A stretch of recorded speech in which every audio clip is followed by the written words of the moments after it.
लो जी माशाल्लाह पेशावर मंडी दे हवाल हैं ये मज लइए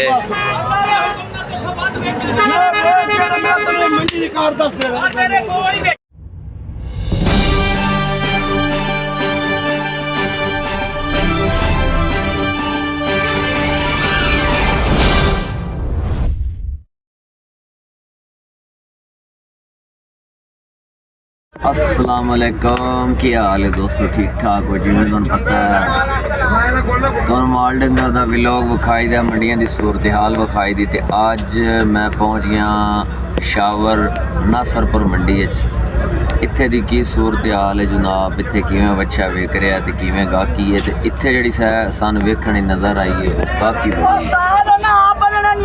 लो जी हुण तुहानू बच्चियां दा पहले शौक कराइए, नाल मालक खलोते हो जनाब। केड़े इलाके चो लैके आए हो? आए जी मुल्तानो मंडी लैके आए। मुल्तान मंडी चो? वैसे तुहाडा ग्रां केड़ा है?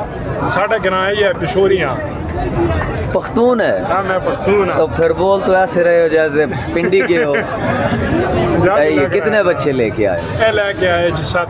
अच्छा है जेड़ा बच्चा मक्खी चीना, ये मक्खी चीना बच्चा जेड़ा कितने का सेल करेगा? 6 लो जी लाइव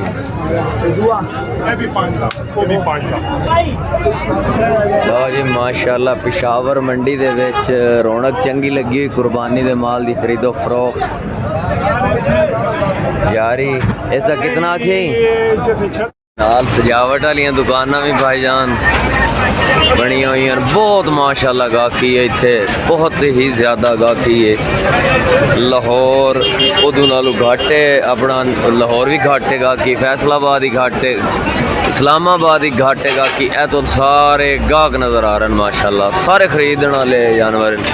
ते मंडी तो असी काफ़ी यानी कि बाहर आ गए हैं, बाहर तक गाहकी आ गई है माशाल्लाह। मज लै गया, पहले छोटी ली है खान, दूसरी मज भी खान लै गए जी। चीचा वतनी वाले जुआ है जनाब खान।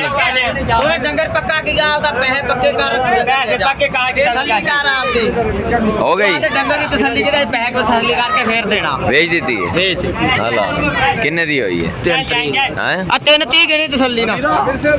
माशाल्लाह भी इत्थे बड़ी गाहकी है पेशावर मंडी, बहुत असूल। क्या बात है पेशावर मंडी डील डन। जनाब वेखो इंतजामिया भी हमारे नाल है यार, मैं काम ना करदा यार, मर्जी है तेरी तो चेक काला है को मर्जी।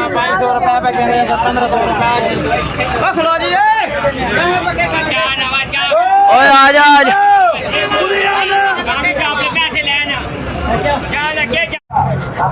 लो जी गर्मी आ गई बड़ी, ते जिन्नी अज मैं डिटेल दे दी थी ना इन्नी की मैं दे सकदा से मेरी हो गई बस।